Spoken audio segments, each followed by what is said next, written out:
हम सभी प्राणी यहाँ काल के जाल में बुरी तरह जकड़े हुए हैं। ऐसा सुनियोजित षड्यंत्र है इस काल भगवान का। ये जीव सतर की बुद्धि इसको समझ नहीं सकती। परमेश्वर ने आकर के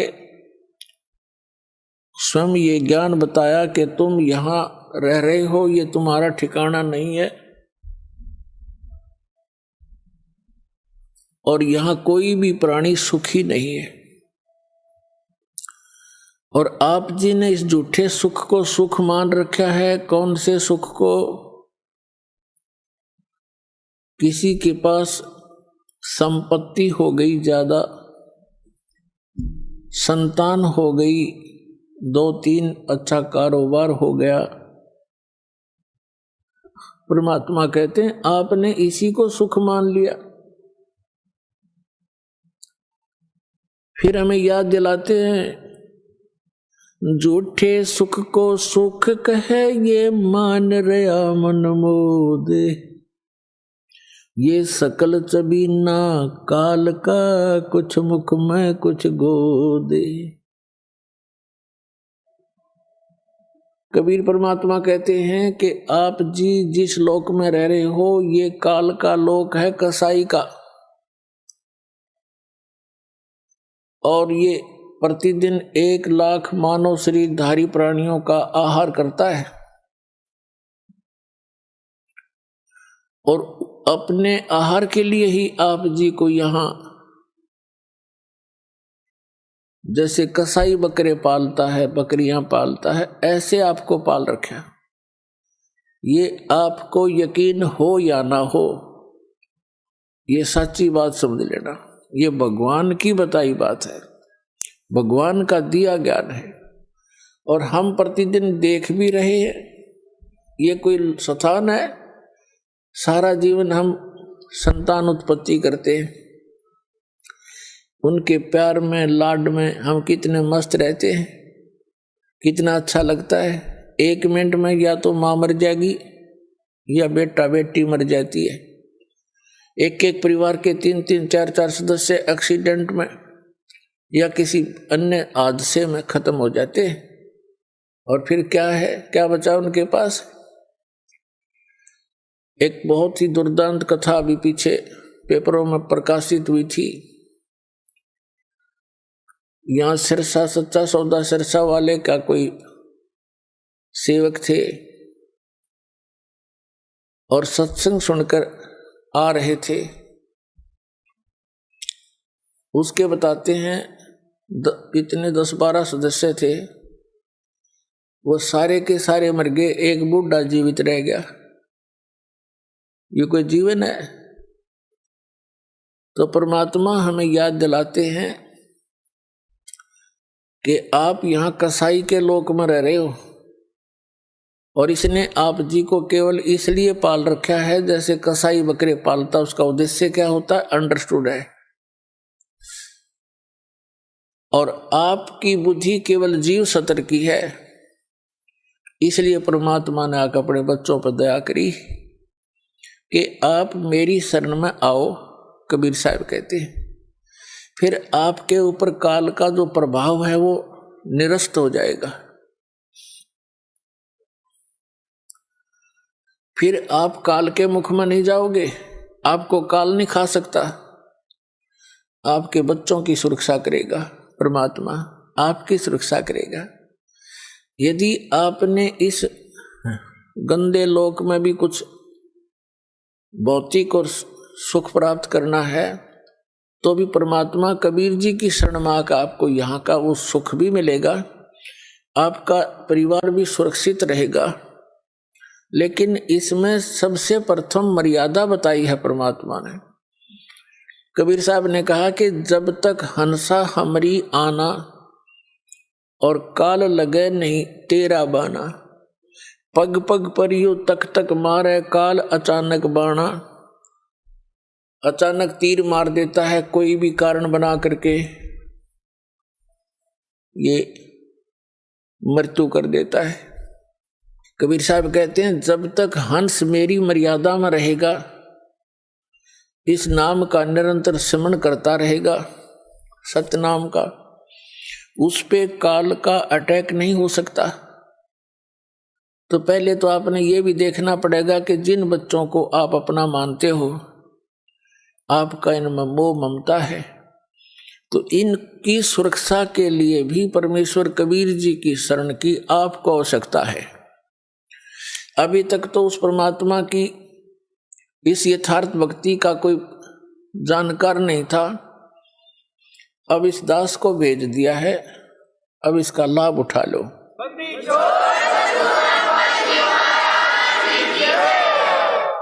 और फिर आप भी सतलोक जाओगे, आपका परिवार भी सतलोक जाएगा। आप पहले चले जाओगे, ये बाद में भक्ति करके आ जाएंगे।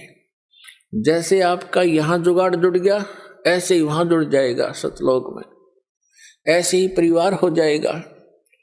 फिर वो परिवार आपका ऐसा ही प्रिय होगा, और वहां कोई दुर्बुद्धि नहीं, कोई विकारी प्राणी नहीं, वहां किसी चीज का अभाव नहीं, और सब सुविधाएं, सब सुख आपको उपलब्ध होंगे।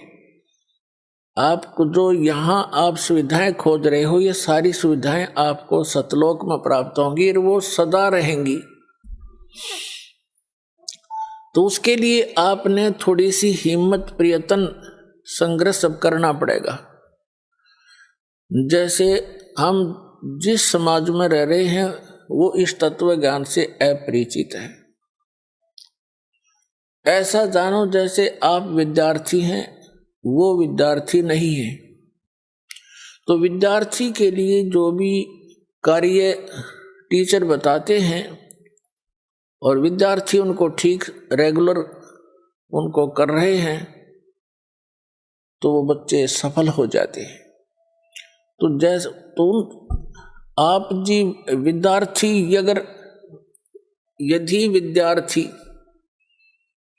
और पाड़ी ग्वालों को देखकर उन ग्वालों के पास घूमने लग जाए, उन्हीं के साथ सारा दिन धक्के खावे, तो विद्या से वंचित रह जाएगा। तो कहने का भाव ये है, जो भक्ति नहीं कर रहे, परमात्मा की साधना नहीं करते, वो विद्यार्थी नहीं है। उनका अनुसरण करना आपके लिए हानिकारक होगा। इसलिए सामाजिक परंपराओं से आपने उल्टा हटना है, पीछे हटना है, और जो परमात्मा की मर्यादा भंग हो जिस भी कारण से, क्रिया से, उसको नहीं करना है। अब जैसे विद्यार्थी अपनी मेहनत करके, दिन रात पढ़ाई करके और सफल हो जाते हैं, उनको विद्यालय में किए हुए उस प्रयत्न स्टडी का प्रतिफल फील्ड में मिलता है। जैसे किसी ने अध्यापक की ट्रेनिंग की है, तो वो विद्यालय में नहीं, अध्यापक की सुविधा उसको बाहर फील्ड में मिलेगी, अन्य स्कूलों में अध्यापक लग जाएगा। किसी ने डॉक्टर की ट्रेनिंग की है, किसी ने इंजीनियरिंग की है, या कोई अन्य पढ़ाई पढ़ी है, तो उसका किया हुआ विद्यालय से बाहर मिलता है। इसी प्रकार आप जी जिनको मानव शरीर प्राप्त है, वो प्राणी विद्यार्थी हैं। इनकी पोशाक भिन्न है अन्य प्राणियों से। तो इसकी ये मोटी पहचान है कि जिनको मनुष्य जीवन प्राप्त है, उनको परमात्मा पाने वाले विद्यालय के अंदर प्रवेश प्राप्त हो चुका है, और उनको सब सुविधाएं प्राप्त करा दी हैं घर वालों ने, तो ये समझ लो। और वो बच्चे फिर अपना उद्देश्य भूलकर सांग सिनेमा देखते हैं, शराब पीते हैं, कोठी बंगले बनाने में अपना जीवन नाश करते हैं। तो विद्यार्थी ठीक नहीं, वो महामूर्ख व्यक्ति हैं। इस ज्ञान से आपको ज्ञान होगा, विश्वास होगा कि क्या बताते हैं परमात्मा, सर्व सोने की लंका होती व रावण से रणधीरम, एक पलक में राज बिराजी जम के पड़े जंजीरम, मन तू सुख के सागर बसरे भाई और न ऐसा यश रे। अब यहाँ की जो झूठी महिमा यश प्राप्त करने के चक्कर में इसे अनमोल जीवन को हम बर्बाद कर जाया करते थे। अब इस ज्ञान की रोशनी में हम यह ठोकर खावेंगे नहीं। ज्ञान इसलिए दिया जाता है कि भटक ना जावें और भटके हुए ठीक ठिकाने आ जावें। तो क्या बताते हैं कि सर्व सोने की लंका थी, रावण से रणधीरम, एक पलक में राज विराजी यानी राज्य से विहीन हो गए एक पल में, और फिर यम के पड़े जंजीरम, यम के दूत जकड़ के ले गए उसको, रावण को। परमात्मा कहते हैं आप जी यहाँ परमात्मा की इच्छा छोड़कर सतलोक जाने की इच्छा के अतिरिक्त अन्य जो भी इच्छाएं पाले बैठे हो, आपके लिए बड़ी भयंकर है ये।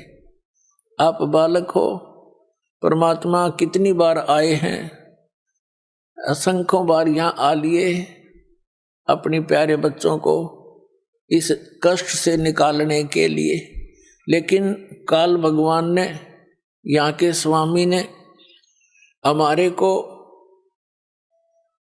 इस झूठे सुख की भांग प्या रखी है।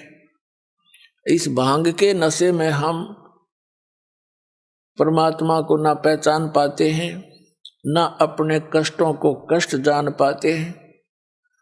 इस तत्व ज्ञान की रोशनी से यह भांग उतरेगी और ये नशा आपका कम हो जाएगा, रात को भी निद्रा आनी बंद हो जाएगी। परमात्मा की ये जो ज्ञान है, परमात्मा की महिमा आपको रह रह कर याद आओगी। जैसे किसी को टेंशन हो जाती है तो एक दिन आपकी ऐसी स्थिति हो जाएगी, कबीर साहब कहते हैं कि जैसे पर घर पावना रह उठाए चित, एक समय आपकी ऐसी स्थिति आवेगी जैसे आप जी किसी दूसरे कहीं चले गए, किसी रिलेटिव के यहाँ रिश्तेदारी में, और वहाँ आपको प्रार्थना कर देते हैं कि आज रुक जाओ, आप रुक गए, लेकिन आपको ये पता है कि यहाँ मैं ज्यादा समय का नहीं हूं, और अगले दिन आप चलने की तैयारी करते हो, उस दिन भी आपसे प्रार्थना कर लेते हैं कि आज जो रुक जाओ।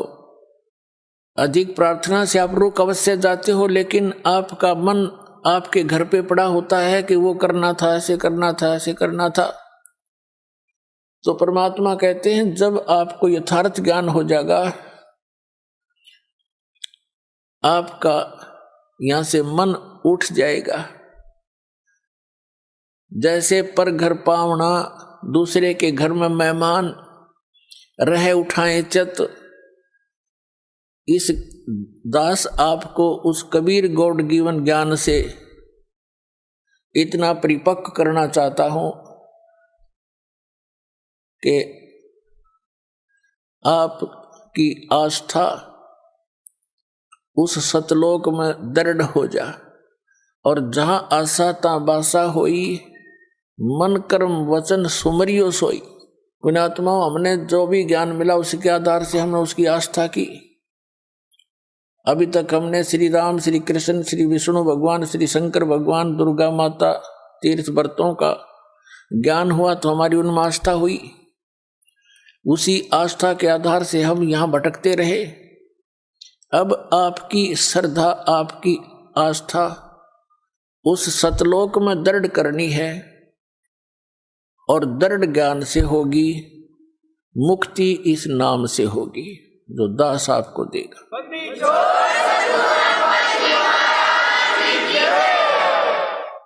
तो ज्ञान के आधार से परमात्मा कहते हैं क्या मांगो कुछ थिर न रहाई, देखत नैन चला जग जाई, 1 लख पूत 1.25 लख नाती, उस रावण के दीवान बाती।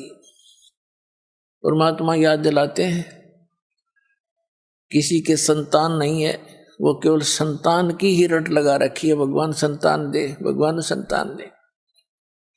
अब उसका दोष भी नहीं बेचारे का,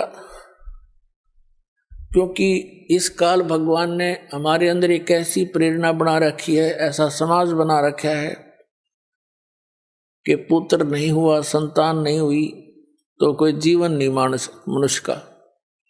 ये तो बालकों वाली बातें हैं।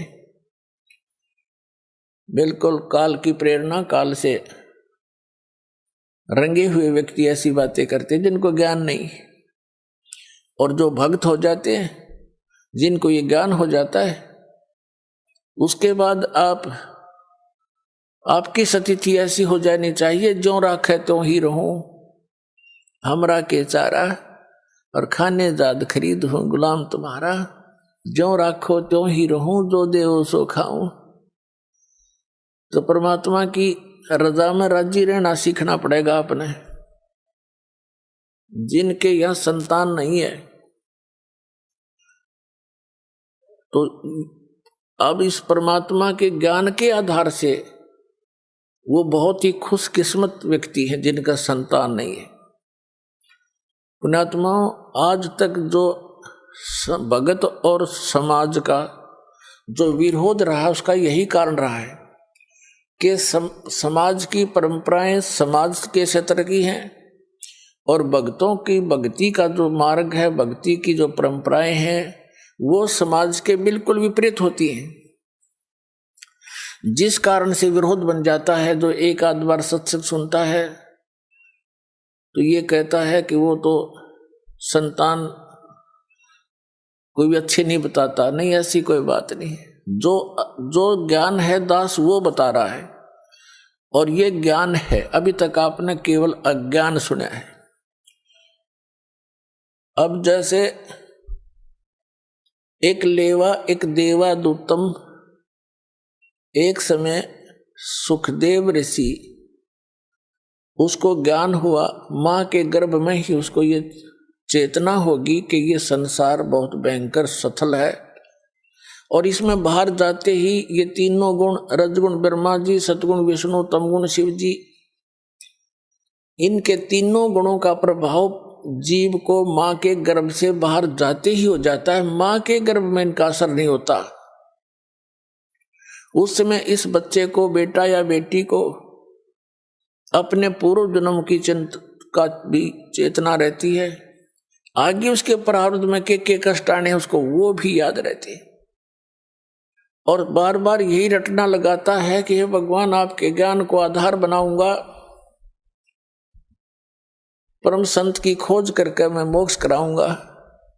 लेकिन सुखदेव ऋषि को ये भी ज्ञान था कि बाहर जाते ही हमें मूर्छित कर दिया जाता, जैसे इंजेक्शन लगा के अचेत कर दिया जाता है इन तीनों गुणों के प्रभाव से।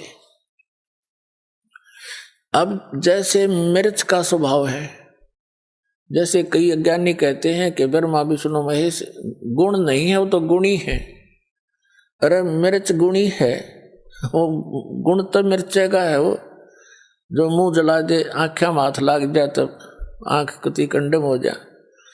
तो कहने का भाव ये है कि ब्रह्मा विष्णु महेश को इस काल भगवान ने अपने पुत्रों को एक एक गुण युक्त कर रखा है। जैसे मिर्च को गुणी ऐसे गुण युक्त कर दिया तो उसके अंदर गुण है, वो कहीं रखी रहे। तो इन तीनों भगवान अपने अपने राजधानियों में रहते हैं, ऊपर के लोक हैं इनके अलग अलग, और वहां से उनसे निकल रही ये रेज, किरणें, ये तरंगे तीनों गुणों की, ये हमें प्रभावित करते हैं। अंदर सब चेतना होती है, माँ के गर्भ से बाहर आते ही एकदम बच्चा अचेत हो जाता है, यानी उसको वो याद नहीं रहता तेरे तू कहाँ था, कौन था। सुखदेव ऋषि ने बाहर नहीं, सुखदेव ऋषि माँ के गर्भ से 12 वर्ष बाहर नहीं आया। ब्रह्मा विष्णु महेश ने तीनों ने आके कहा, सुखदेव तू बाहर आ जा, और ये मर्यादा भंग मत कर हमारी। 9 महीने के अंदर माँ दुखी हो लेती है गर्भ में, गर्भ के पीरियड में, और तुम 12 वर्ष हो गए, या मर्यादा मत बिगाड़े। तब सुखदेव ऋषि ने कहा, भगवान बाहर आते ही आपके तीनों गुण हमें अचेत कर देते हैं, हम भूल जाते हैं उद्देश्य को। आप जी अपने इस त्रिगुणमयी माया को कुछ समय के लिए रोक लो, तब मैं बाहर आऊं। तब उन्होंने कहा, भाई ये तो जबरदस्त प्रेशर है, अधिक समय तक हम रोक नहीं सकते। फ्रिक्शन ऑफ सेकंड, यानी पल के भी कुछ हिस्से तक हम इसका इतनी देर रोक सकते हैं। सुखदेव ऋषि ने कहा, तुम इतनी देर रोक दो। कहते हैं इतनी देर उन्होंने माया रोकी थी, इतनी देर में मां के गर्भ से बाहर आ गया, वो चले गए। अब सुखदेव ऋषि अपनी और नाल को कमर पे रख के चल पड़ा, कंधे पे। व्यास जी, ऋषि व्यास की पत्नी से उसका जन्म हुआ, तो व्यास जी ने कहा, बेटा दर्शन दे, अरे सूरत तो दिखा दे। अपुत्र मोह के अंदर वो बहुत व्याकुल था और कहा, तेरा मैंने 12 वर्ष इंतजार किया, पुत्र के दर्शन करूंगा, तो बात तो सुन ले मेरी। तब सुखदेव ऋषि ने कहा था कि एक लेवा एक देवा दूतम, और कोई किसी का पिता नहीं पूतम। ऋषि जी, ना जाने कितनी बार तू मेरा बाप बन लिया, और ना जाने कितनी बार मैं तेरा बाप बन लिया। या बूंदी बीमारी है, मेरा रोग कट दे। ऐसे मुड़ के नहीं देख रहा, चलता चलता बातें कर रहा है। एक लेवा एक देवा दूतम, और कोई किसी का पिता नहीं पूतम। ये ऋण संबंध जुड़ा एक ठाठा, अंत में सब 12 बाटा। इतना कहकर वो आकाश में उड़ गया सुखदेव ऋषि। पूर्व जन्म के भक्ति शक्ति से उसकी बैटरी चार्ज थी, आकाश में उड़ गया। व्यास जी खड़ा खड़ा देखता रह गया। तो पुण्यात्माओं, यहां आपस में जो आप जैसे कोई रिश्तेदारी से जुड़े हो, पिता पुत्र बनकर जुड़े हो, पुत्री बेटी पत्नी बनकर जुड़े हो, ये आपका ऋण संबंध है, पिछला संस्कार है। कोई लेने आ रहा है अपने कर्जा, कोई देने आ रहा है। एक लड़का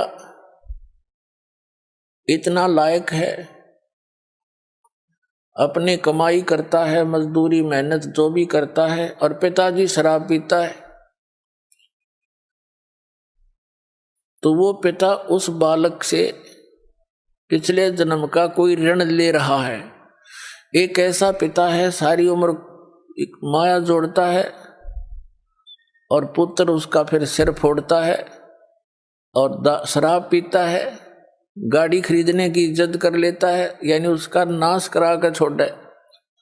तो कहने का भाव ये है, एक लेवा एक देवा दूतम, कोई किसी का पिता नहीं पूतम। ऋण संबंध जुड़ा एक ठाठा, अंत में सब 12 बाटा। 12 बाट का अर्थ अपने अपने रास्ते जाएंगे। जहाँ संस्कार पूरा हुआ वही मृत्यु हो जाएगी। जब तक आप कबीर परमेश्वर की शरण में इस दास के माध्यम से नहीं आओगे, तब तक आपका एक जैसा भी संस्कार है वही मिलेगा, उसमें कोई परिवर्तन नहीं हो सकता।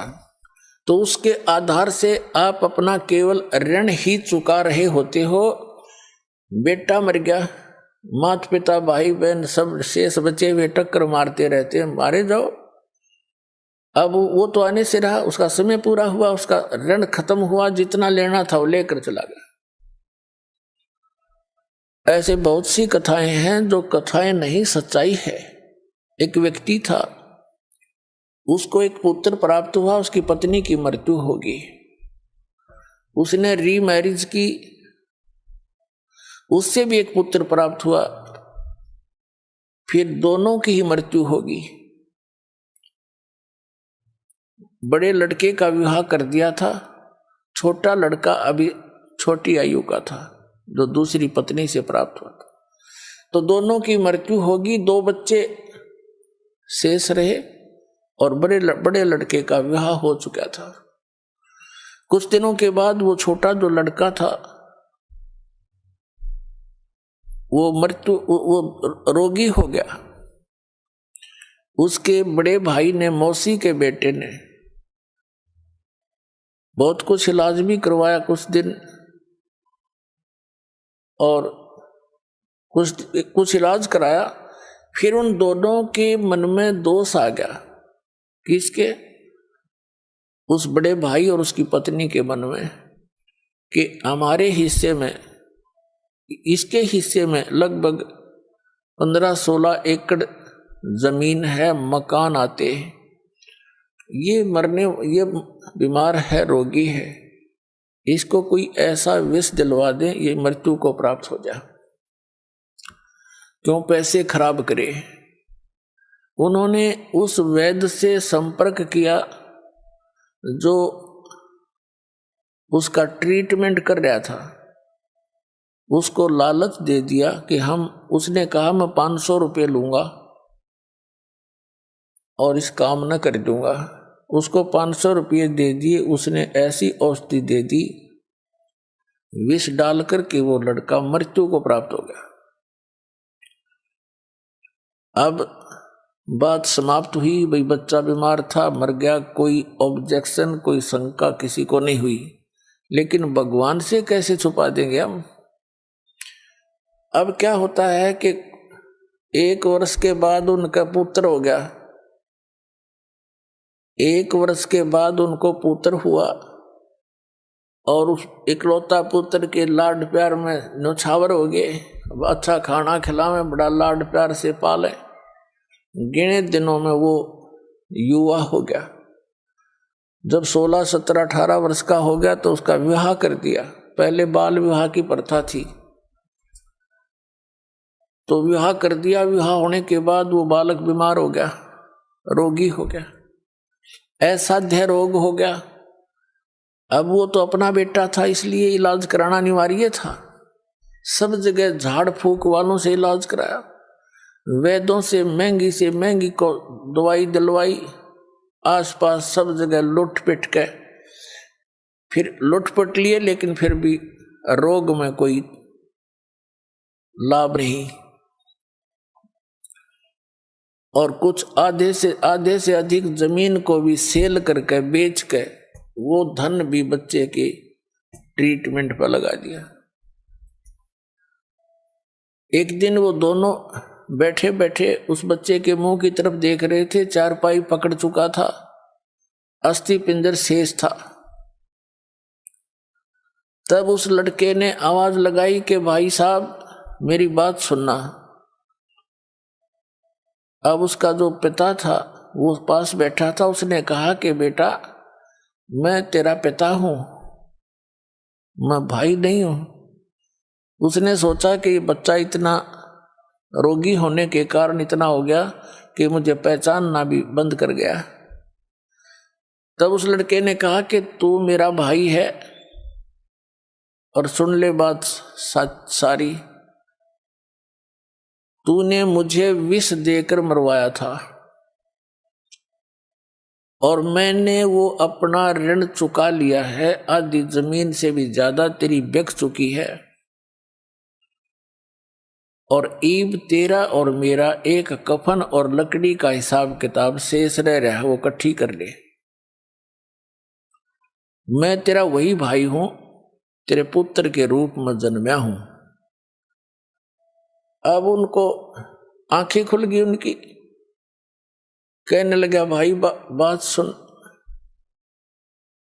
मेरा तो कुल नाश हो गया। इकलौता पुत्र था और आस रही नहीं। 20 साल ब्याह, 20 वर्ष से ऊपर विवाह को हो गए हैं, उसके बाद कोई संतान नहीं। मैंने तो जैसा किया था मेरे को परिणाम मिल गया, मिलना चाहिए था मेरे जैसे नीच ने। पर भाई एक बात और बता दे, इस जो लड़की तेरे विवाही आई है इसका के दोष है? अब उस समय सती प्रथा थी, पति मरने के बाद उसकी पत्नी को जीवित जलाया जाता था लकड़ियों में। तब उसने पूछा कि इस लड़की का क्या दोष है जो तेरी पत्नी है।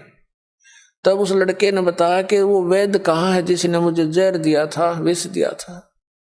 उन्होंने बताया कि आपकी मृत्यु के 2-3 वर्ष बाद उसकी मृत्यु हो गई थी।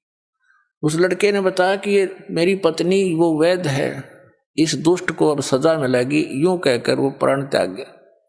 पुण्यात्माओं, ये 100 की 100 सत्य बातें हैं,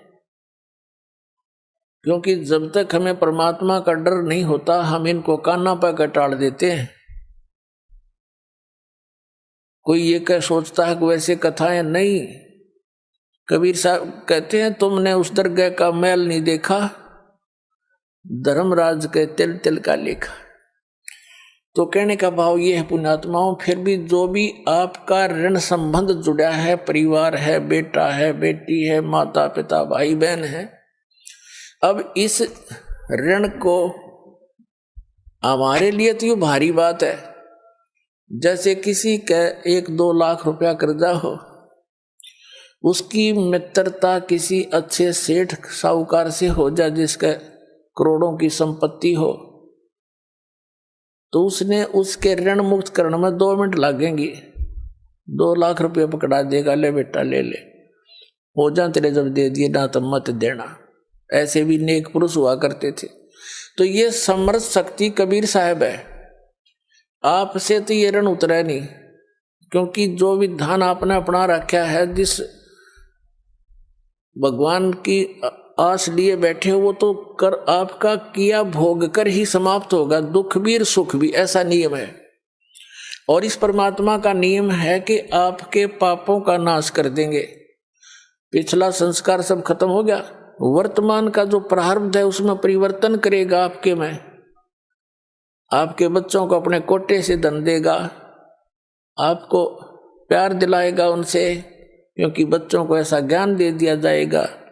जिन बच्चों ने आपको सताना था, कोई चोरी करके जेल में जाना था, कोई डाके मारना थे, या शराब पी कर आपको तंग करना था, आपकी पुत्री ब्याही जाती है, दामाद दारू पी रहा होता है, पत्नी को लड़की को सताता है, माँ बाप भी रात को बैठकर चिंतित होते हैं। तो ये सब समस्याओं का समाधान, ये संस्कार आपके परमात्मा कबीर जी बदल देगा, तो आपका जीवन सुखी होगा।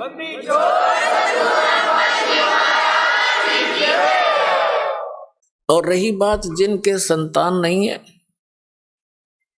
ये सत्कर मान लेना, उनका कोई ऋण शेष नहीं है, वो तो कति किनारे पे बैठे मोक्ष के पे, जब थोड़ी सी बुद्धि रखते हो तक। जब तक आप समाज ने देखोगे तो यही जूते खाओगे। सभी महापुरुषों ने कहा है कि लोक लाज मर्याद जगत की तन जो तोड़ बगावे, जब कोई राम भगत गत पावे। लोक लाज ना कीजियो निर्भय हो रहिए, यो मन संतों दीजिए तो गोविंद पाइए। जैसे मीराबाई से उसकी मां ने कहा था, सत्संग में जाना मीरा छोड़ दे, सत्संग में जाना मीरा छोड़ दे, हाय मारी लोग करे तकरार, सत्संग में जाना मीरा छोड़ दे, हाय मारी लोग करे तकरार, सत्संग में जाना मीरा छोड़ दे। मीराबाई ने एक बात कही थी, सत्संग में जाना मेरा ना छोटेरी, सत्संग में जाना मेरा ना छोटेरी, हारी चाहे जड़ के मरो संसारे, सत्संग में जाना मेरा ना छूटेरी, हारी चाहे जड़ के मरो संसारे, सत्संग में जाना मेरा ना छूटेरी। और कबीर परमेश्वर जी भी कहते हैं लोक लाज मर्याद जगत की, ये एक बंधन बेड़ी है, एक बंधन ये बेड़ी है आपके। लोक लाज से हमने उल्टा हटना है, हमने परमात्मा के मार्ग को ग्रहण करना है। और सोई जन उबरे जिन तोड़ी कुल की कान, कबीर साहब कहते हैं कुल करनी के कारण, जो परंपरागत जो परंपराएं हैं आपकी कुल की खानदान की, कुल करनी के कारण हंसा गया बिगो, और जब यू कुल के कर लेगा तू चार पाया का हो। कबीर साहब कहते हैं आज तो तू लोक लाज में आकर भगवान से दूर हो जाएगा। लोग, क्योंकि जिनको ज्ञान नहीं वो तो आपका विरोध करेंगे ही करेंगे। जब आपको ज्ञान हो जाएगा ना, फिर ना सुनो उनकी, चाहे कितना भी आपने संघर्ष करना पड़ो। संघर्ष में लड़ाई नहीं होती, उनकी बातें नहीं माननी, ये संघर्ष हमारे लिए। तो कहते हैं जब तू गधा बन के खड़ा हो जाएगा चार पाया का, जब यू कुल के डाल उड़ा देगा तेरे, जिसकी आज तू आन कान मान कर भगवान से दूर हो जाएगा। तो कबीर साहब कहते हैं कुल करने के कारण ये हंसा गया बिगो, यानी इसने अपना नाश कर लिया भक्ति का, और तब यू कुल के कर लेगा तू चार पाया का हो। तो इन बातों से डर के आप भक्ति कर सकते हो। और पुण्यात्माओं, खुद भगवान बतावे, आंखों देखा संतान वो संत बतावे जिनको परमात्मा मिले, और चारों सभी सदग्रंथ बतावे, तो फिर उस बात में कोई त्रुटि नहीं होती। ऐसा प्रमाणित ज्ञान आपको इस चौथे युग में ही मिल सकता है, और इस चौथे युग का यही वो प्राइम टाइम है। और धन है आपके माता पिता जिनसे जन्म हुआ, आपका ऐसे समय में जन्म, और ये मनुष्य जीवन, और ये क्षेत्र पूरे विश्व में यदि वर्तमान में कोई अक्षेत्र बचा है तो भारतवर्ष का वो अक्षेत्र है कुछ, जिसमें अभी विकार अधिक घर नहीं कर पाए हैं, जैसे मांस, शराब, ये बकवाद। तो अब ऐसे स्थान पर आपका जन्म हुआ। वैसे तो परमात्मा ने, चाहे कोई कसाई भी है, इस भक्ति से, इस परमात्मा के नाम से उनका भी उद्धार होगा, क्योंकि ये मंत्र इतना जबरदस्त है। इसको चाहे कोई भी जाप करो, बुराइयां त्याग दे, जैसे पहले होली सो होली, पिछले सभी पापों का नाश कर देगा ये भगवान। बड़ा दयालु है, इनके पास वो समर्थ शक्ति है। ये मंत्र यथार्थ है, जिसकी थोड़ी भक्ति से भी घना लाभ आपको होगा। तो प्रत्येक प्राणी पार हो सकता है, ये रास्ता ठीक मिल गया। तो क्या बताते हैं, आप वो पुण्यात्मा हैं जो इस मार्ग पर लग रहे हो, किसी ना किसी कारण से आप यहाँ पहुंच रहे हो। आप कोई दुख में यहाँ आया है किसी से सुनकर कि वहाँ ऐसे राहत मिलती है, वो तो 100% है, वो तो दुख आपका दूर होगा ही होगा, वह तो चिंता करने की जरूरत नहीं आपने, पर विश्वास आपका चाहिए।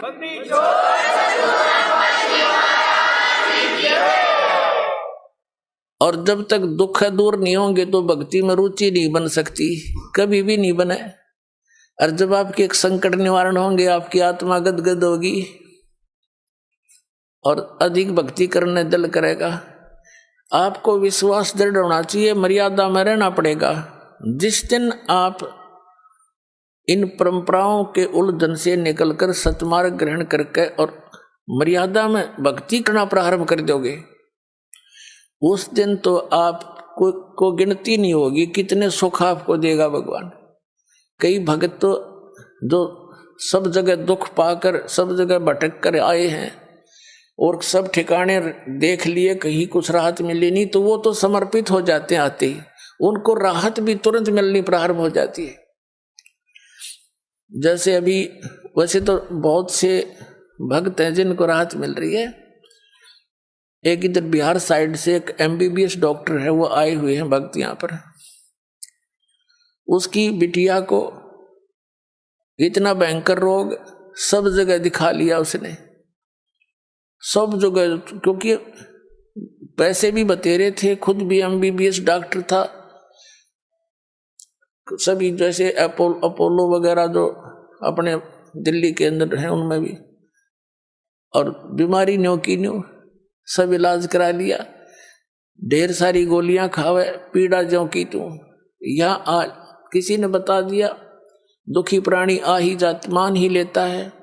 उसने ये भी देख लिया था कि मैंने कोई ठिकाना नहीं छोड़ा, सब जगह जा लिया, जो मर्यादा बताई सारी स्वीकार करी, और हफ्ते पीछे लड़की स्वस्थ होगी। उसको देखकर और भी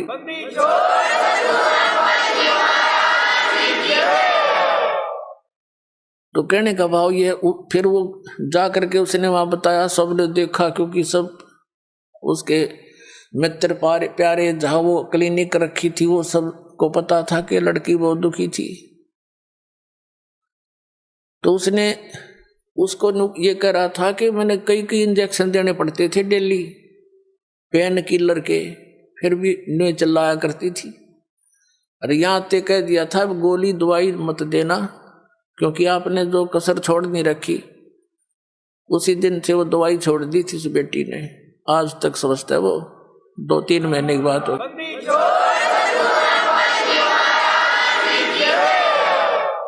पुण्यात्मा, जहां तक मेडिसिन यानी दवाई का जो काम है वो अपने स्तर पर ही कर सकती है, और जो संस्कार में जो दुख है वो मेडिसिन से दूर नहीं हो सकता, वो आध्यात्मिक पीड़ा है, तो आध्यात्मिक शक्ति से ही ठीक होती है वो। तो यहाँ हर तरह से सुविधा है, आपका प्रत्येक रोग भी नाश होगा, आपके ऊपर कोई कर्ज है उसकी भी ऐसी व्यवस्था कर देगा यो कबीर भगवान, आप सोच नहीं सकोगे, ये सत्कर मान ले।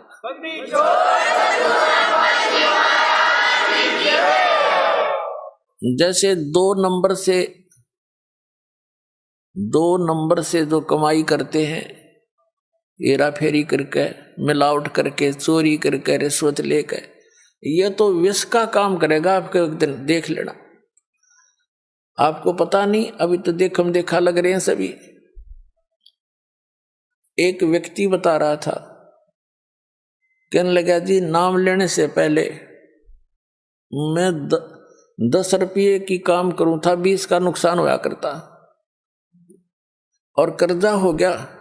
आज से 10-15 वर्ष पहले की बात है, 1-1.5 लाख रुपया कर्जा, 10-15 साल पहले 1 लाख राज के 10 लाख कर्जा, समझ लो। इतना दबाव था उसके ऊपर, दीक्षा ली, कुछ अटपट भी कराया करता, वो बंद करवाई, शराब पीना, मांस लेना खाना, और कोई मिलावट नहीं करेगा, जो भी तू काम करेगा नियत से कर, देख भगवान पर की रजा देखना। तो उसने क्या किया, दृढ़ हो गया वो कि मेरी हेरा फेरी तय और सारी बकवादा थी, कर्जा तो कम होता नहीं, मैंने इनकी सारी बात मान के देखता हूं। 1 वर्ष के अंदर अंदर क्या हुआ, उसका एक मित्र था, उसके पास कुदरती चला गया, 2-3-4 वर्ष के बाद मिला था उससे। उसने कहा तू एक काम कर कि मेरी यहाँ से ट्रांसफर होगी, उसका मित्र था, कोई अधिकारी था, और एक प्लाट है मेरा यहाँ पर, इसको तू ले ले। तो उसने कहा, मैंने वो कह रहा था, मैंने कहा मेरे पास पैसा तो एक भी नहीं है। कहना फिर दे दिए, तू इसको ले ले, संभाल लेगा, मैं जाता हूँ दूर, और ये मेरी पत्नी का नाम है, तो अपने नाम करा ले। पैसे दे दिए जब हो तेरे पे। अब उसने उसके नाम, अपने मित्र के नाम वो प्लाट करा दिया। कुछ उसकी इंक्वायरी की समस्या थी, अब परमात्मा 100 कारण बना दिया अपने भगत के लिए। तो क्या हुआ, 1 वर्ष के बाद, 2-3 महीने के 4 महीने के बाद क्या हुआ, उसके साथ से एक बाईपास निकल गया। पहले वो 100 रुपये रेट था, तो जब 400-500 हो गया एकदम, वो कहने लगा जी। उसके 5-6 महीने के बाद एक व्यक्ति आया, प्रॉपर्टी डीलर, वो नाम नूम देख के किसका है, उसने कहा प्लाट बेच ले। अब भाई ले ले, मैंने बेचना था नहीं, अभी मैं सोचू था और बड़ी कीमत हो जा। मैंने उसके 1.5 लाख रुपये मांगे और मेरे हिसाब से वो 40,000 का था। 16,000 का मुझे पड़ा था उस समय। मैं सोच रहा था 40,000 का हो गया होगा बस गणित गणा। तो कहने का भाव ये है, हमारा सौदा 1,40 में हो गया। और मैंने सोचू देख मूर्ख कड़े फंसा हो, और वो न सोचा ये 500 रुपये का रेट हो रहा, यो मूर्ख इसने बेरा कोई नहीं होगा वहाँ के रेट का। अब दोनों का सूत आ गई और लेने वाले ने भी बेनिफिट, बेचनी है जीस आ गया। तुरंत तो बयाना दे गया, नहीं होता 30,000 रुपये बयाना दे गया। तीसरे दिन रजिस्ट्री करा ली। रजिस्ट्री करा ली, जब पता लगा मैंने होता है उसका रेट गणा हो रहा था, पर मेरा सब्र हो गया कि हे भगवान मेरा कर्जा भी उतर गया, 10-20 दौरे भी रह गए। तो परमात्मा कहते 100 साल सीधर मैं करूँ अपने जन के काज, और उसका मित्र का भी दे दिया उसमें। तो ये परमात्मा जो व्यवस्था करेगा जीव नहीं कर सकता उसको, ये पल्ला गांठ लगा लियो अपने।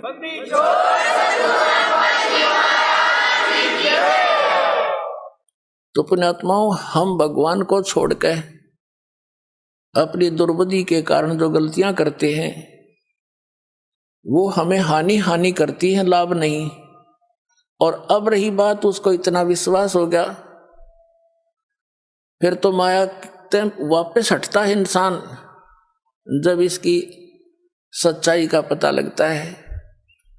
तो पुण्यात्माओं, परमात्मा साथ है तो माया तो उसकी छाया की तरह साथ रहेगी आपके, यहां कमी नहीं रहने देगा आपको, ये समझ सकती है। कहते हैं जैतन राजपाट भी चाहिए हमारा धर ले ध्यान। वैसे तो हमने राजपाट की आवश्यकता नहीं, सबसे बड़ा हानि का सौदा है जो राजनीति में जाते हैं, वो अपना जीवन नाश करते हैं। भक्त को राजनीति के आसपास भी नहीं जाना चाहिए। वोट देना हो, नेक आदमी देखकर वोट देना, किसी ऐसे भाव में भावुक होकर किसी के कहने से और या कोई पार्टी विशेष देखकर आप अपना वोट देकर पाप के भागी मत बनना, क्योंकि आपके द्वारा दिया गया वोट से जो चुना हुआ व्यक्ति है यदि वो गलतियां करता है तो उसका रेसों में पाप आपको भी लगेगा। तो ये ध्यान से रखना है, अपने वोट का सदुपयोग करना है, करो कितना, क्योंकि राजा तो एक चुनना ही पड़ेगा व्यवस्था बनाए रखने के लिए, इतनी सी बात। लेकिन स्वयं उस व्यवस्था में सड़ना नहीं, आपने परमात्मा पाना है, यहाँ से मन हटाना है। और यहाँ के राजाओं की क्या स्थिति है, हम कथा इतिहास पढ़ा करते हैं। मोहम्मद गौरी ने इतनी बार चढ़ाई करी, 16 बार चढ़ाई करी, फिर विजयी हुआ, विजयी होकर के कला तोड़ दिया, इतने आदमी मरवा दिए और 5-7 वर्ष राज्य करा, फिर मृत्यु को प्राप्त हो गया, गदा बना अंडा। वही क्या था मोहम्मद गौरी। तो हम इन बकवादों को याद करके उन इतिहासों को अब दोहराएंगे। अब कोई राजा है, मंत्री है, मुख्यमंत्री है, 10-5 वर्ष मुख्यमंत्री रह भी गया तो के कला टूट गया, कल न कुत्ता बनकर सैर सपट्टे यही करता फिरेगा। तो हमने इस बीमारी को याद रखना है या लगन नहीं देनी अपने, यो रोग से दीर्घ।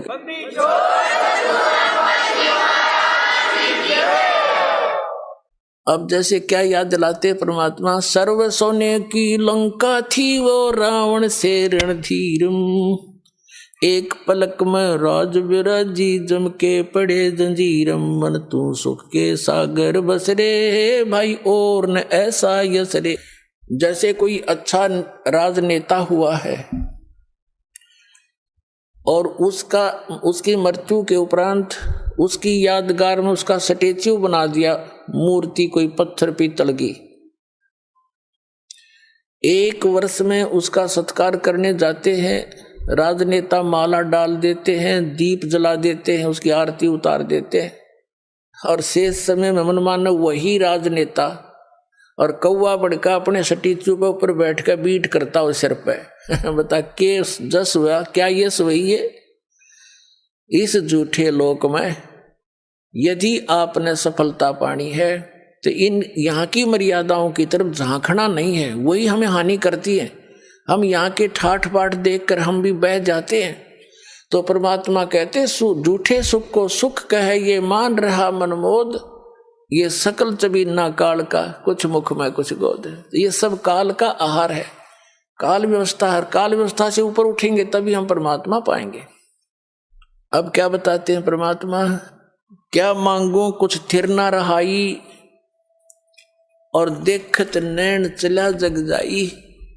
1 लख पूत 1.25 लाख नाती, उस रावण का आज दीवान बाती। हम एक पुत्र प्राप्ति के लिए खड़दू उतार देते हैं, पर संतान हो जा, संतान हो जा। कोई बात नहीं, परमात्मा अगर चाहेगा तो वो भी आपको अवश्य देगा, लेकिन इस ज्ञान को आधार बना के आप अपना जीवन सफर तय करो, तभी आपको लाभ होगा। यहाँ ऐसे प्रमाण हैं, एक बहन को 27 वर्ष हो गए थे ब्याह हुए, नरकती आस छूट ली थी, यही आई हुई है वो। अब पिछले वर्ष 2 कन्या दे दी उसको, 2 लड़कियां। नो बोली जी घनी खुशी होगी, मनता कन्या मिल गई। यानी अब उसने केवल वह मांगी भगवान तय, ई भगवान मांग ले दूसरी बात से, पर अब तक तो वह 2-3 साल से थी, यही मांग करी थी। एक बहन का 57 वर्ष की आयु होगी थी, एक लड़की होकर फिर कोई संतान नहीं थी। लड़की का विवाह हो लिया था, पोता पोती दोता दोती हो गए थे उस लड़की का, यानी बच्चे हो गए थे।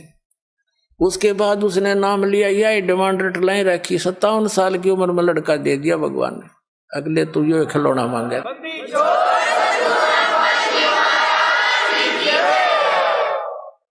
तो पुण्यात्मा, हम ये खिलौने मांगते हैं, इन खिलौनों ने जो मांगना बंद कर देंगे ना, जो भक्ति हमारी सफल होगी।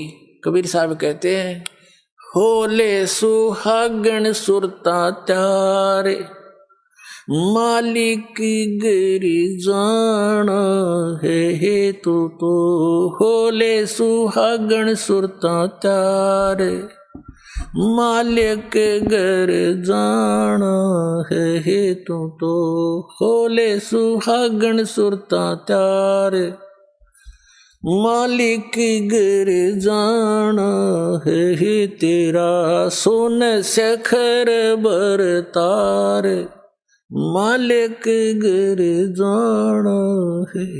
क्या बताते हैं, सुरता यहाँ आत्मा को कहा जाता है कि होले सुहागण सुरता त्यार, तूने मालिक घर जाना है। सुहागण का अर्थ है जिस आत्मा ने, जिस प्राणी ने गुरु के माध्यम से दीक्षा प्राप्त कर ली, समझो उस गुरु ने आपका नाता जुड़वा दिया, आपके पतित हैं। आत्मा का पति परमात्मा है। तो जिनको उपदेश दीक्षा मिल गई वो सुहागण होगी, और जिन्होंने नाम लिया नहीं है तो अभी कंवारी आत्माएं हैं। तो अपने पति के घर तो सुहागन ही जाएगी, यानी जिसका नाता सगाई ब्याह हो गया वही जाएगी। तो यहाँ परमात्मा इस आत्मा से कहते हैं, होले सुहागन सुरता त्यार, मालिक घर जाना है, तेरा सुन शिखर बरतार। तेरा पति सुन शिखर में, सुन स्थान पर, सबसे ऊपर की चोटी पर, उस सतलोक के अंदर तेरा पति रहता है। होले सुहागण सुरता त्यारे, मालिक गिरी जाना है तो होले सुहागण सुरता त्यारे, मालिक घर जाना है तेरा सोन सखर बरतार, मालिक घर जाना है। नाले धोले ओढ़ पैर लेकर 16 श्रृंगार, नाले धोले ओढ़ पैर लेकर 16 श्रृंगार, आज नहीं तय तड़के परसों आवेंगे तेरे लड़ियार, मालिक घर जाना है तो होले सुहागण सुरता त्यारे, मालिक घर जाना है। गुड़िया खेलत उम्र गवा दी, लाया नहीं विचार। गुड़िया खेलत उम्र गवा दी, लाया नहीं विचार। अब क्या बताते हैं परमात्मा कि जो गुड़िया का खेल खेल रहे हो आप, तुमने इस ज्ञान को आधार नहीं बनाया। जैसे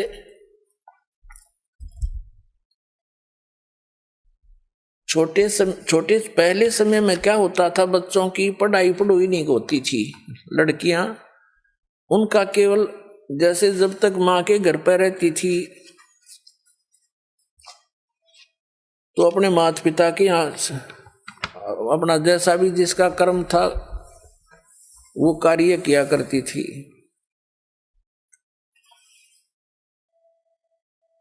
और फिर अपने पति के घर जाकर के अपने क्रिया में व्यस्त हो जाती थी। तो जब तक लड़की छोटी होती थी, छोटी लड़कियां क्या करती थी, जैसे बड़ी बहनों की या बुआ की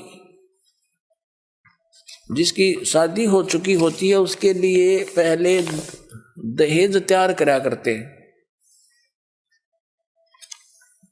और हमने देखा हमारी जो बड़ी बहनें थी उनके लिए घर पे ही टेलर को बुला लिया जाता था। और वो ऐसी व्यवस्था थी, ऐसे थे कि जैसे ससुराल में ये एक दहेज दिया जाता था ससुराल वालों के लिए। आगे वालियों की 25 तील माने सूटों के सेट, और फिर उन तगलियां के और 10 न्यारे, लड़की के अलग से, सासू ससुरिया के, नंदा के न्यारे। तो ऐसे वो बनाया करते थे, उनको अलग अलग सेट करके रख दिया करते थे, ये लेने देने की, ये पहनने की। तो छोटी लड़कियां जो देखा करती थी तो फिर वो क्या करती थी, जो टेलर आता था कपड़े सिलता था उसमें से छोटे छोटे टुकड़े बच जाते थे, वो छोटी बहन उठा लेती थी और उनको ऐसे सत्तुन की तह बना कर रख लेती थी। एक गठड़ी बांध लिया करती, ये 25 तीड़ अगली की, ये 15 पछलियां की, या गुड्डों की 10 गुड्डी की, 10 दुल्हे के एक गुड्डा बना लेती अपना, एक गुड़िया उन्हीं कपड़ों में 2 बना लेती थी। और फिर उनका ब्याह करती थी, फिर उनके कपड़े, ये तेरी दूसर की, ये तेरे फलाने की, वह गठड़ी बांध लेती थी। और उसके उस चीथड़ों में से कोई दूसरा भाई बहन एक आध चीथड़ा निकाल लेता, वो टुकड़ा रो कर रोदन मचा देती। वह उसको कोई पूछता बेटी क्यों रो रही है बहन, तो वह कहा करती हाय मेरा सूट निकाल लिया, हाय मेरा सूट निकाल लिया। अरे क्या किसा सूट था, वो फिर उसने धमकाओ ला इसका सूट का, वो लिखा इतना चीथड़ा, वो इतना कपड़ा, उसने नो कहा यूं था, हाँ यूं है, यूं दे मेरा उल्टा है। फिर वह शांत होगी। उस चीथड़े ने वह सूट मान रही थी तिल। और जब उस बेटी का विवाह हो जाता है, युवा हो जाती है, तो फिर उसको ओरिजिनल तो दूल्हा मिले, वो तो गुड्डा गुड़िया गेल खेला करती, और ओरिजिनल सासू ससुरिया का बेरा पट्टे, ओरिजिनल सूट दिखे उसने।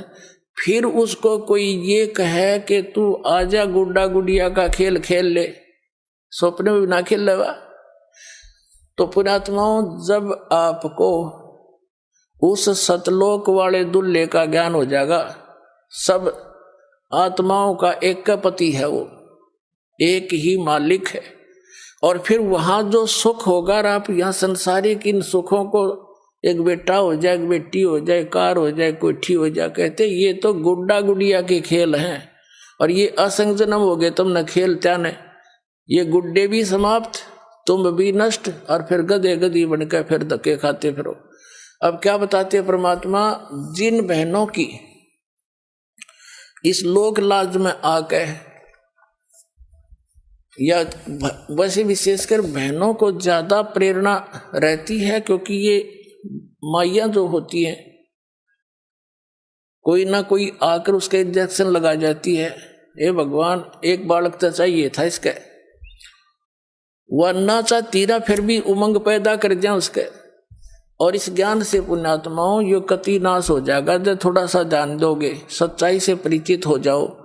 फिर भगवान देव तो उसका अपना, उसको उसी ढंग से हम डील करेंगे और प्यार से रहेंगे। भगवान की भक्ति बच्चों से भी कराएंगे, आप भी करेंगे, उनका भी मोक्ष हो जाएगा। और भगवान चाहता है कि तुम पीछा छुटवाओ यहाँ से, तो फिर जानबूझ का अपने गल में लठ बांधना ना चाहिए। जैसे पशु के गले में एक बांध दिया कर दे खुट्टा सा, नौ चालन दे गट्टियां पर लग गए, और फिर भी आपने शौक है तो वो भी बांध देंगे, कोई चिंता ना करियो, कदे कोई इस बात में दुख मान जा।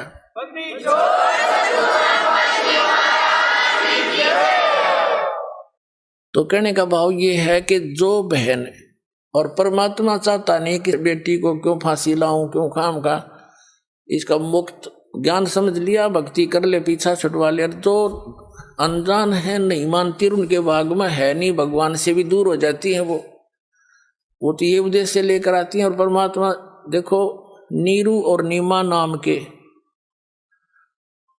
जो दो जुलाहा थे, वो जुलाहा जुलाही थे, वो 62 साल की उम्र होगी थी उनकी, कोई संतान नहीं थी। परमात्मा ने उनको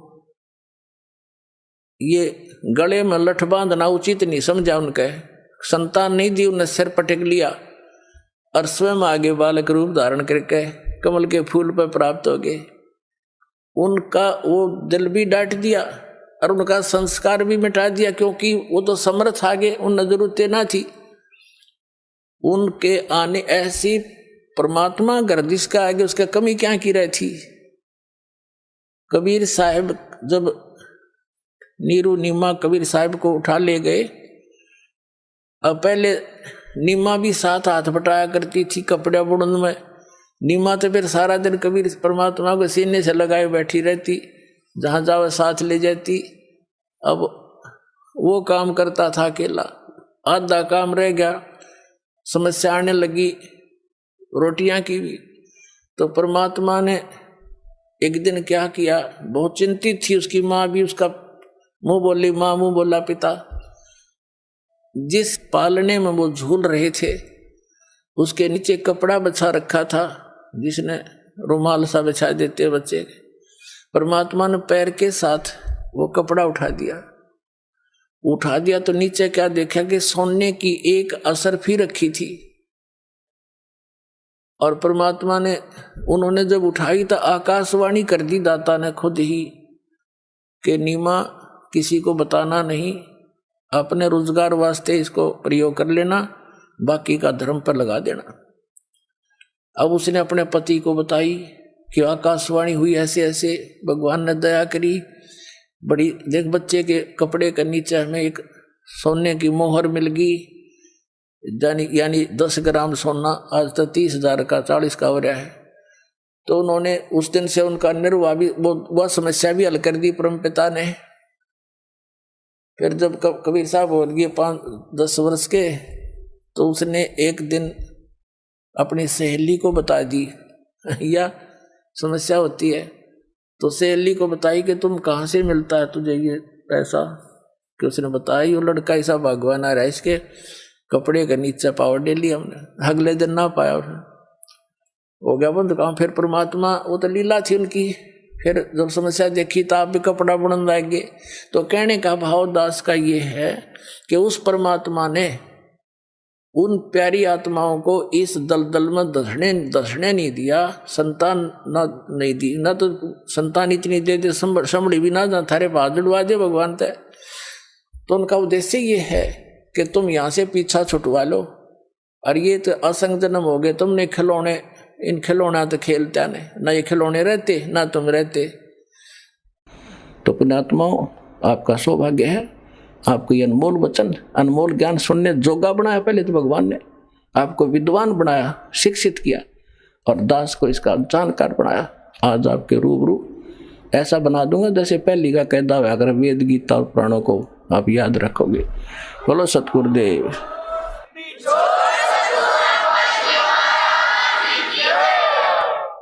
तो अब आपको कुछ भक्तों के अनुभव सुनाएंगे।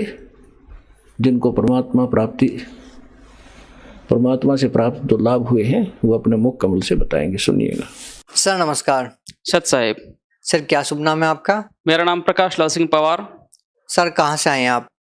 मेरा गांव गोविंदवाड़ी है, तहसील गेवराई, जिला बीड़, महाराष्ट्र। सर संत रामपाल जी महाराज से नाम दीक्षा कब लिया आपने? सर जी, रामपाल जी महाराज से दीक्षा हमने 1 जनवरी 2014 बरवाल आश्रम में ली है। सर संत रामपाल जी महाराज की शरण में आने से पहले आप क्या भक्ति करते थे? सर जी, पहले तो हम जो भी समाज में साधनाएं होती है वो भक्ति करते थे। और मैं बंजारा कास्ट से हूँ, बंजारा जात से। तो हमारे समाज में पहले देवी को बकरा काटते हैं। तो मैं गांव का नायक था, इसलिए वो बकरा काटना वो करते थे। और जो भी गांव में साधनाएं होती थी, जैसे कि महाराष्ट्र में विठल की पूजा होती है वारकरी संप्रदाय में, तो वहाँ पे सप्ताह होता है। सप्ताह में दान देना और जो भी साधनाएं थी वो करते थे। सर हिंदू समाज में प्रचलित पूजाएं जब आप कर रहे थे तो फिर आपको संत रामपाल जी महाराज की शरण में आने की क्या आवश्यकता पड़ी? सर जी, ये प्रश्न तो बहुत दिन से था दिल में, क्योंकि जो भी साधनाएं होती थी गांव में या आजू बाजू को, तो वहाँ जाते थे। अब यही ले लीजिए, जब वारकरी बोलते हैं तो वो कहते हैं कि विष्णु भगवान है, ठीक है। और आगे शिवरात्रि आ गई तो शिवरात्रि के वक्त को शिव जी को बताते हैं कि शिव जी भगवान है। और दशहरा आ गया तो उसको और फिर देवी को बकरे काटना और वहाँ पर बताते हैं कि भाई ये देवी ये भगवान है। ऐसे बहुत सारे थे। फिर दिल में प्रश्न आता था कि भगवान कौन है, ठीक है। इसलिए हमने पहले तो ये ज्ञान नहीं था और भक्ति क्या होती है पता ही नहीं था। ऐसे ही गेवराई में एक बार सप्ताह हुआ, सत्संग हुआ, व्यास जी आए थे वहाँ पे। तो वहाँ से हमने गीता किताब लाई, गीता को पढ़ के देखा तो गीता में तो कहाँ है भगवान एक है, और संत भी हर कोई बताते कि भगवान एक है। फिर ये दिमाग में प्रश्न था कि भाई भगवान कौन है, ठीक है। फिर ऐसे करते करते एक बार हम बाजार को गया था, बुधवार का दिन था। तो वहाँ पर एक आदमी ज्ञान गंगा नामक किताब बेच रहा था। तो किताब हमने देखा तो मुझे वो किताब नहीं मिली। जब तक वहाँ मैं जाता वो गाड़ी जा चुकी थी। लेकिन हमारे गांव का एक लड़का था, उन्होंने वो किताब ले ली। मैं बोला एक किताब मुझे दे दो, तो बोला नहीं भाई मैं लाया हूँ। ऐसे 1-2 महीने गए और उसी दिन बाजार था, वहाँ पर हम गए। हमको ज्ञान गंगा किताब मिली और हमने पढ़ी। और उस ज्ञान गंगा में जो था तो सही ज्ञान था, और वो पढ़ने के बाद हमने उस ज्ञान को अपने गीता में मिलाया तो बिल्कुल सही था। इसलिए हमने संत रामपाल जी महाराज से जुड़ने का निर्णय लिया। सर संत रामपाल जी महाराज से नाम दीक्षा लेने के बाद आपको क्या लाभ मिले? सर जी, लाभ तो वैसे बताने को बहुत है। एक बार मेरे पिताजी बीमार हो चुके थे, उसको पैरालिसिस हो गया नीचे। तो हम हॉस्पिटल में गए। हॉस्पिटल में जाने के बाद डॉक्टर ने कह दिया भाई इसका बीपी बहुत हाई है, हम गारंटी नहीं दे सकते। बाकी जो मेहमान थे वो उसने भी बोले कि भाई आप इसको घर को ले जाओ। लेकिन मेरी वैसी कंडीशन नहीं थी। मैं बोला मैं अकेला हूँ और ये पिताजी अगर गिर गए तो उसकी देखभाल कौन करेंगे। हमने संत रामपाल जी महाराज से प्रार्थना करी और घर पर जाके जोत लगाई। और जोत लगाने के बाद उस हॉस्पिटल में 1 दिन में मेरे पिताजी बैठ के खड़े हो गए और चलने लगे। ये लाभ हुआ। सर जी, पहले तो हम नशा करते थे, बकरे काट के फिर उस प्रसाद रूपी बांटना, और वो मांस खाने के बाद सभी गांव के लोग नशा करते थे और उसी में बैठकर हम भी नशा करते थे। तो मैं नशा के बहुत अधीन हो चुका था, नशा छोड़ना मुश्किल हो चुका था। और शराब पीने के बाद दिमाग में कंट्रोल नहीं रहता था। घर में आना, झगड़े करना, बीबी से झगड़े करना, मारपीट करना, ऐसे जंजाल में था। जैसे ये संत रामपाल जी महाराज का ज्ञान मिला किताब पढ़ने के बाद, हम बरवाला आश्रम गए, हरियाणा हिसार जिला में। तो वहाँ पर नाम दीक्षा ली और दीक्षा लेते ही जो ये सारे विकार थे, नशा है जो कुछ भी हो, वो सब निकल गए। और ऐसा पवित्र ज्ञान मिला, ऐसा निर्मल ज्ञान मिला कि अब तक उस विकार के बारे में कोई भी ऐसा मन जाता नहीं। सर जैसा कि आपने बताया कि संत रामपाल जी महाराज से नाम दीक्षा लेने से पहले आप देवी को बकरे की बलि चढ़ाते थे, मांस खाते थे, शराब पीते थे। तो सर संत रामपाल जी महाराज से नाम दीक्षा लेने के बाद क्या अभी भी आप शराब पीते हैं, मांस खाते हैं? पहले तो हमें भूल थी, ज्ञान नहीं था। लेकिन ये सभी तो बच्चे परमात्मा के हैं, और जैसे परमात्मा से ज्ञान मिला और ज्ञान के हिसाब से हम फिर ये बकरे काटना ये सब छोड़ दिया। सर जैसा कि आपने बताया कि पहले आप देवी को खुश करने के लिए बकरे की बलि तक देते थे, आपने नाना प्रकार की साधनाएं की और फिर आपने संत रामपाल जी महाराज से नाम दीक्षा ली और आपने बकरे काटना छोड़ दिया, शराब पीना छोड़ दिया। तो सर संत रामपाल जी महाराज द्वारा दी गई साधना में और पहले जो साधना आप करते थे उस साधना में आपको क्या भिन्नता नजर आती है? सर जी, जो पहला ज्ञान था वो ज्ञान तो अब पता चला है कि वो दंत कथा थी, किसी ने अपने मौखिक रूप से बताए हुए दंत कथा थी। और जो संत रामपाल जी महाराज ज्ञान देते हैं यह शास्त्र प्रमाणित ज्ञान है। संत रामपाल जी महाराज गीता, गुरु ग्रंथ साहिब, वेद, पुराण, जितने भी विश्व में सभी धर्म ग्रंथ है उसको खोल के उसमें जो सही ज्ञान है इसके बारे में बताते हैं। और जो हमने पहले सुना करता था, पिताजी ने बता दिया कि भाई इसको पूजो, ये भगवान है, उसके हिसाब से चलते थे। लेकिन जो रामपाल जी महाराज ज्ञान देते हैं ये सभी शास्त्र प्रमाणित ज्ञान है, ये भिन्नता है। सर, आप भक्त समाज को क्या संदेश देना चाहते हैं? सर जी, संदेश तो हम नहीं दे सकते, प्रार्थना कर सकते हैं कि शाम 7:40 से 8:40 तक साधना चैनल पे सत्संग आता है साधना पे, और उसके नीचे एक पीली पट्टी आती है, उस पीली पट्टी पे नंबर आता है, उस पीली पट्टी पे नंबर करो और वहाँ पे आपको किताब मिलेगी। और हर जिले में नामदान स्थल खुले हुए हैं, वहाँ पर आप लोग आकर नामदान ले सकते हैं और अपना कल्याण करवा सकते हैं। जी, बहुत बहुत धन्यवाद आपका। सत साहिब।